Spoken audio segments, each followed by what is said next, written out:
Hi everyone, welcome to my channel today. It's Esther from Esther's Orchids. Today I'm going to do a quick little video on my phal that came home from a really cold shop. We've done a few updates on this and maybe I'll put them in a playlist so that we can continue to watch your progress and see how it goes. So when I originally purchased it, I paid an awful lot of money, $45 for a tiny wee orchid, but I was kind of going through an orchid starvation period where probably end of April, May, you really can't get hold of a lot of Phalaenopsis orchids in New Zealand because they're just sort of pre-flowering season. So this one must have flowered early, and it's definitely had its problems, as you will see from some of the other videos. So when I purchased it, she did have nice big leaves, which have now gone really flopsy. I'll try and get that light right so that you can see. It's a bit of an overcast day here today, but the temperatures are still warm enough. About probably 21 or 22 degrees Celsius outside. So yeah, then she kept growing, but the next ones got this really weird effect, and as they grew they were really limp and just seemed to flop. And they have this really dull texture, kind of a greyish, even like overtone to the leaf. And I thought, well, she's, and there you can actually see that some of that leaf is quite weirdly mottled. There's bits of dark green and there's bits of the grey-y colour. It shows it in much better light what that leaf looks like. So I was thinking, well, she either has a fungus, which I knew it did have bits of stem rot when I got it, or it has a virus. If it has a virus, there is nothing I can do for it. The plant will either pull through or it will die. But I'm not one for throwing out my plants. So I kept it, I repotted it. I gave it fungicide treatment, so we'll go through what fungicides I've done. So I think by the end of sort of last growing season she had produced that one, or was that on top?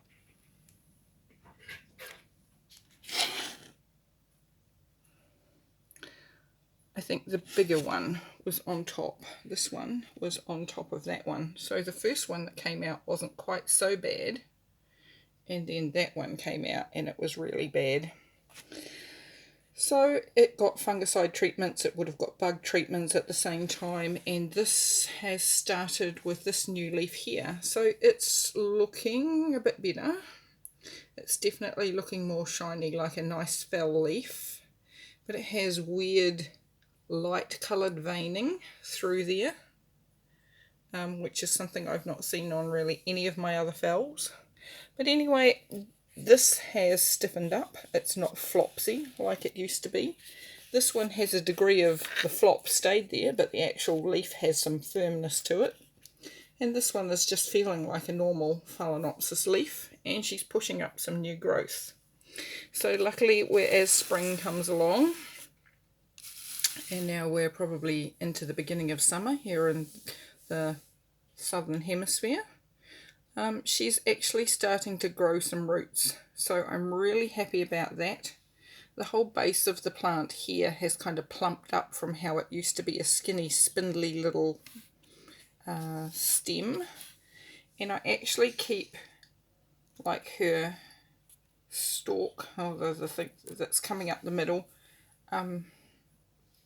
away from the bark. How can I show that? Maybe there is the best. So there is not a lot of wood chips or dampness around the stem there, and if I want to fungicide I can either soak the whole pot or I can just give those roots there and that stem a spray. Recently I put a little bit of dolomite lime powder down there, because lime powder, or the calcium in it, helps cell repair on plants. So they do say sort of once every 6 months to use some sort of calcium through your plants. So I just sprinkled a little in there, and as I water it'll go down. You can see down there that some of those bottom roots don't look the best, but she's got some good ones coming. And through her pot, let's turn that it around and see if we can see what she has. Nothing much there. So there's, okay, hope for an old root. If I can get that in there with some light. That was an old scraggy root down there, and it's divided into two. So there's always hope when a plant is prepared to keep trying and pushing on. Let's lift up under there, and we can actually see she has 3 newish roots going down there, and 1 little root that's making it down to the bottom of the pot.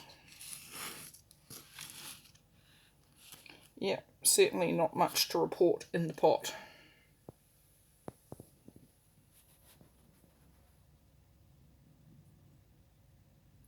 So she did throw up a flower spike, and I let her keep her flower spike because I wanted to see her flower. Most of them blasted.